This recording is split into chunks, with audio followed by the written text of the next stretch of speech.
ഉമ്മൻചാണ്ടി കാണിച്ചു തന്ന ചില വഴികളുണ്ട്. രാഷ്ട്രീയ പ്രവർത്തനത്തിന് നിർവചനം തന്ന ആളാണ് ശ്രീ ഉമ്മൻചാണ്ടി. പറഞ്ഞത് ഞാൻ എത്ര ലളിതമായ വാക്കുകളോടാണ് പറഞ്ഞത്. അഴിമതിയുടെ നിഴലിലാണ് ഈ സർക്കാർ എന്നാണ് ഞാൻ ആശ്രയിച്ചത്. പക്ഷേ AK ആന്റണി എന്താ പറഞ്ഞത്? കേരളം മുഴുവൻ അഴിമതിയാണെന്നാണ് അദ്ദേഹം പറഞ്ഞത്. ഞാൻ പറഞ്ഞതിനേക്കാൾ വിശാലമായ മാനത്തോടുകൂടിയാണ് അദ്ദേഹം പറഞ്ഞത്. ഞാൻ ഈ സർക്കാർ അഴിമതിയുടെ നിഴലിലാണ് നിൽക്കുന്നത്, ഇതിൽ നിന്ന് പുറത്തു വരണം എന്നാണ് ഞാൻ ആവശ്യപ്പെട്ടത്. ഏറ്റവും UDF അതിന്റെ ചരിത്രത്തിലെ ഏറ്റവും വൾണറബിൾ ആയിട്ടുള്ള, ഏറ്റവും പരിതാപകരമായിട്ടുള്ള ഒരു പൊസിഷനിലാണ് UDF നിൽക്കുന്നത്. ശ്രീ കരുണാകരനെയും ശ്രീ AK ആന്റണിയുടെയും സർക്കാരുകളെ അട്ടിമറിക്കാൻ വേണ്ടി ഗൂഢാലോചന നടത്തിയ ആളുകളല്ലേ? അതിന് മുഖ്യ കാർമ്മികത്വം വഹിച്ച ആളുകളല്ലേ? കരുണാകരനെ താഴെ ഇറക്കണം, അത് പരസ്യമായി. AK ആന്റണിയെ താഴെ ഇറക്കാൻ രഹസ്യമായി കാർമ്മികത്വം വഹിച്ച ആളുകളല്ലേ?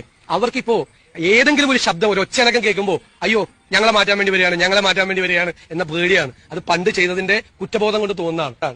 എന്തുകൊണ്ടാണ് ശ്രീ AK ആന്റണിയെ പോലുള്ള മുതിർന്ന ഒരു നേതാവ് കേരളത്തിൽ വന്ന് കേരളം മുഴുവൻ അഴിമതി നിറഞ്ഞിരിക്കുകയാണെന്ന് പറയാനുണ്ടായ സാഹചര്യത്തെക്കുറിച്ച് ആദ്യം വിലയിരുത്തണം.